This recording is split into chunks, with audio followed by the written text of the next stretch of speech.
The road to the 2020 Kentucky Oaks continues, and this time we're going to Oaklawn Park. Yes, it's the Honeybee, and this year, one of the race favorites, Taraz, who is pointing for this race after the big Martha Washington win, she is not in this field, so it gathered 9 entrants.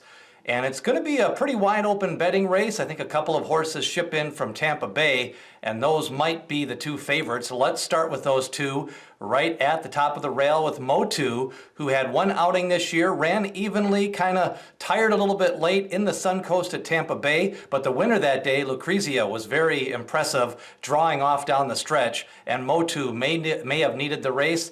Brian Hernandez, who's ridden Motu a couple of times, she does have stake experience in the Goldenrod, and my impression is that she's the type of horse that is going to improve with her 2nd race of the year. Ken McPeek does well at Oakland Park. She dares the devil out of the 2-hole. Brad Cox trains, a daughter of Daredevil, and this one has been running evenly, has a little bit of experience, which some of these horses don't have. She dares the devil. Best chance to win is probably to lay about 5-6 lengths off the pace. Hope that there's a little bit faster of a pace developing, and then try to split horses late to see if she can get on the inside and save some ground. Turtle Tracks, another one that ran in the Suncoast Stakes. She finished 2nd, just beat Motu in that race. I think she's eligible to improve here also for a trainer that likes to take his time. Ian Wilkes trains this one. 9-1 in the Suncoast Stakes, probably about 5-1 here. I like the jockey switch with Rocco coming on, and Rocco is going to ride the daughter of Cairo Prince. And Turtle Tracks, definitely a contender and one of my top 2 selections in this race.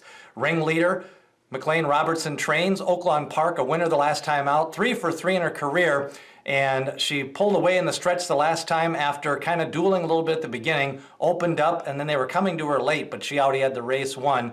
David Cohen rides this one, and Ringleader, with a little bit of a speedier pedigree with Bandini and Painter on both sides, should be able to get the mile and a 16th distance for Ringleader.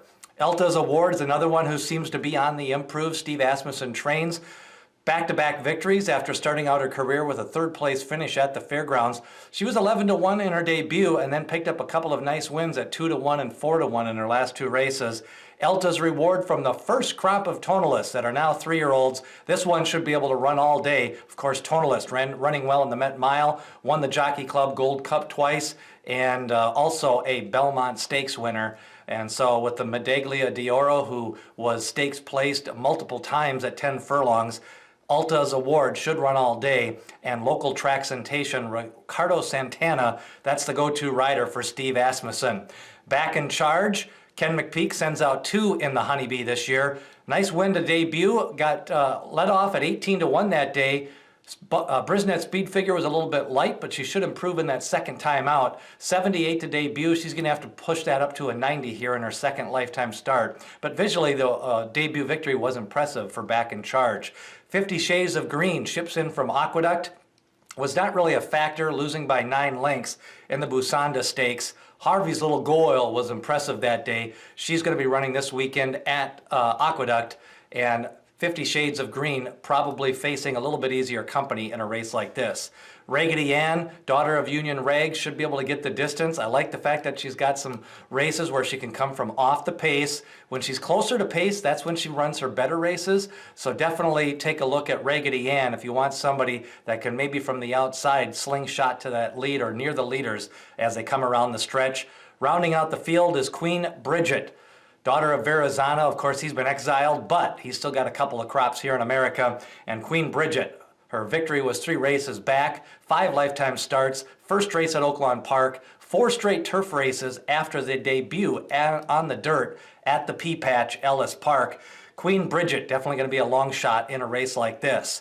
Turtle Tracks and Motu, those are my top 2 selections. I also think you got to take a look at Ringleader, and Back in Charge could also improve in her 2nd lifetime race. Who do you like in the Honeybee? We're going to have previews of the Gotham Stakes, the San Felipe, and the Tampa Bay Derby all coming up, as well as the Oaks and Kentucky Derby Future Wager Pool number 3. Hit subscribe, like this video, and hit the share button so everybody, all your horse racing fans, can see as we lead you up to the 2020 Kentucky Oaks.